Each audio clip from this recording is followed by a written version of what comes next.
Saya ingin membantu memuluskan rencana kalian. Maksud Ibu? Saya tahu kalau Ayuna sama Rafki itu mereka akan bulan madu ke Bandung. Dan saya juga tahu alamatnya. Ya, siapa tahu aja alamat itu bisa membantu kalian.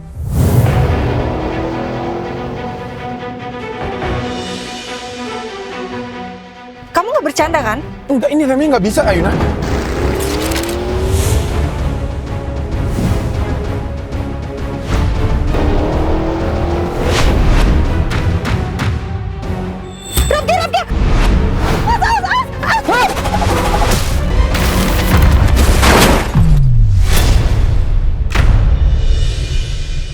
Rafka,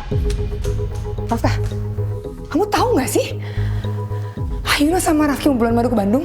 Kamu terima kamu diginiin. Kamu mau biarin mereka asik-asikan bulan madu, iya?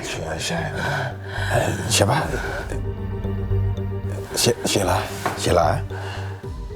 Stop mendikte saya.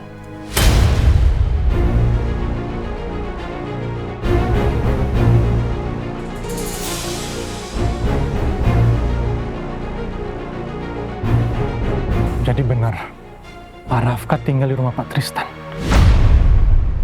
Papa mau aku kembali ke rumah Papa. Iya, Rafka. Kamu sekarang dan selamanya itu anak Papa. Mau kan kamu kembali ke rumah?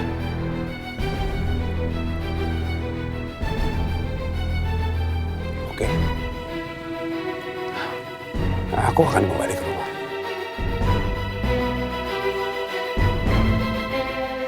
Tapi ada syaratnya. Apa syaratnya? Ayuna dan Rafki harus ada di rumah. Harus tinggal bersama aku, bersama Papa, di rumah Papa.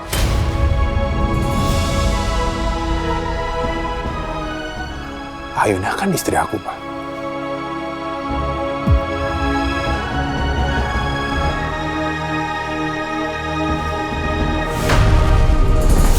Oke.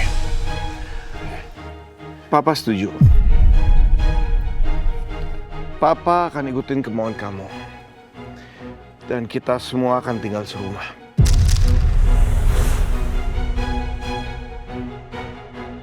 Tapi Papa juga punya satu syarat. Ya. Kalau kamu kembali ke rumah, kalau kita mau bersatu lagi, bukan untuk saling membenci. Papa minta kamu bicara sama Rafki dengan kepala dingin. Kalian selesaikan masalah kalian dan kalian berdamai. Dan ada satu hal lagi. Papa nggak mau kamu menyentuh Ayuna.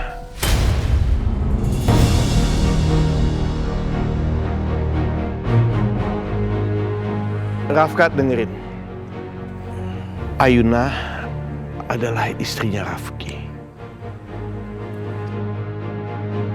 Jangan ganggu mereka. Kita sepakat?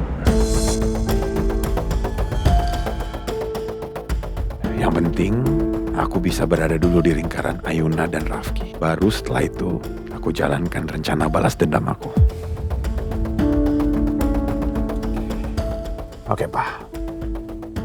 Aku akan lakukan semua yang Papa minta barusan. Aku akan terima semuanya. Terima kasih. Tapi ada satu syarat lagi. Aku mau Papa jangan ubah wasiat Papa. Rafki tidak boleh dapat sepeser pun warisan dari Papa.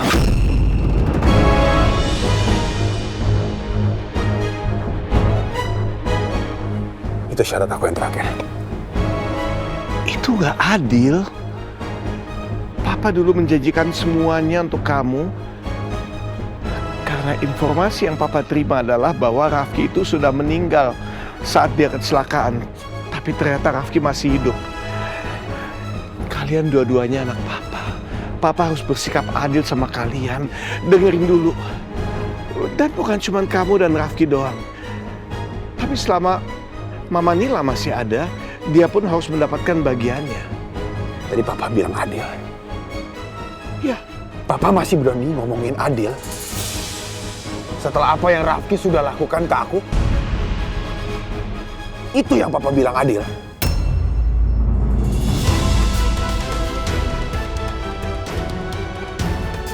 Rafki sudah mengambil posisi aku, berpura-pura menjadi aku.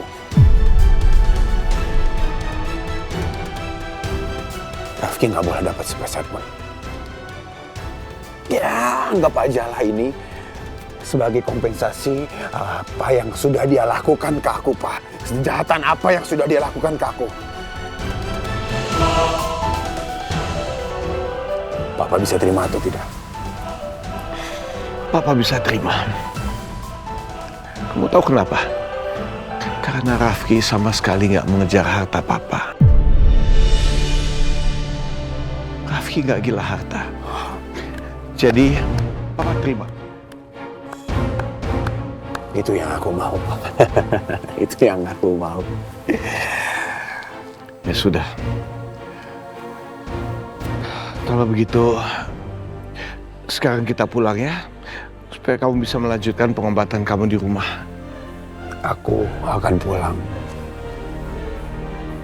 besok. Kenapa nggak malam ini aja? Apa? Aku sudah memutuskan besok aku baru pulang. Papa mau aku berubah pikiran lagi dan tidak jadi pulang?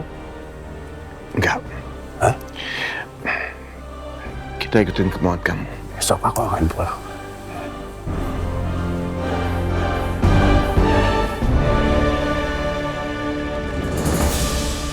Rafka sudah berubah drastis. Dulu dia anak penurut, sekarang malah jadi pembangkang. Hati-hati pulangnya Pak Dharma.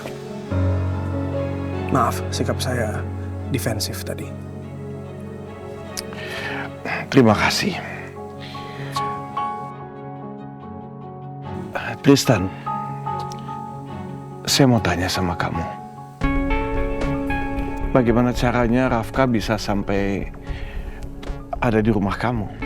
Dan kenapa selama ini kamu nggak pernah bilang apa-apa?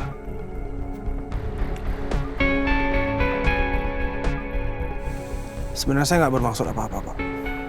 Tapi memang permintaannya Rafka untuk merahasiakan semua ini termasuk ke keluarganya. Jadi saya hanya menuruti permintaan dia. Kenapa? Pak Dharma ragu dengan jawaban saya? Enggak. Saya percaya. Komisi.